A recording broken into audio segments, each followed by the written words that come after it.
নমস্কার বন্ধুরা, সুনিতাস blog and কিচেনে আপনাদের স্বাগত জানিয়ে আজকে হটডগ দেখাবো। প্রত্যেক বাচ্চারই পছন্দের খাবার।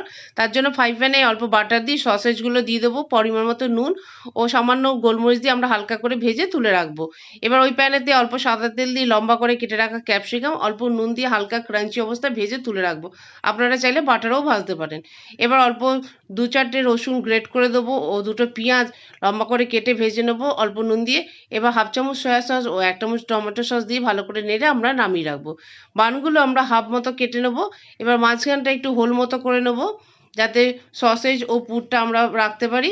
এবার আমাদের সব বানগুলো রেডি হয়ে গেছে। এখানে আমরা মেয়োনিজ ও কাসুন্দি নিয়ে নিয়েছি। বানের দু সাইডে আমরা মেয়োনিজ ও কাসুন্দি খুব ভালো করে মাখিয়ে নেবো। নিয়ে এবার ওপর থেকে আমরা ক্যাপসিকাম ভাজাটা দিয়ে দেবো ওপর থেকে, ও পেঁয়াজের যে পুরটা করে রেখেছিলাম সেটা দেবো। ওপর থেকে একটা সসেজ দিয়ে দেবো। আমাদের হটডগ রেডি। বন্ধুরা, ভিডিওটি ভালো লাগলে লাইক, শেয়ার, কমেন্ট করে পাশে থাকবেন। ধন্যবাদ বন্ধুরা।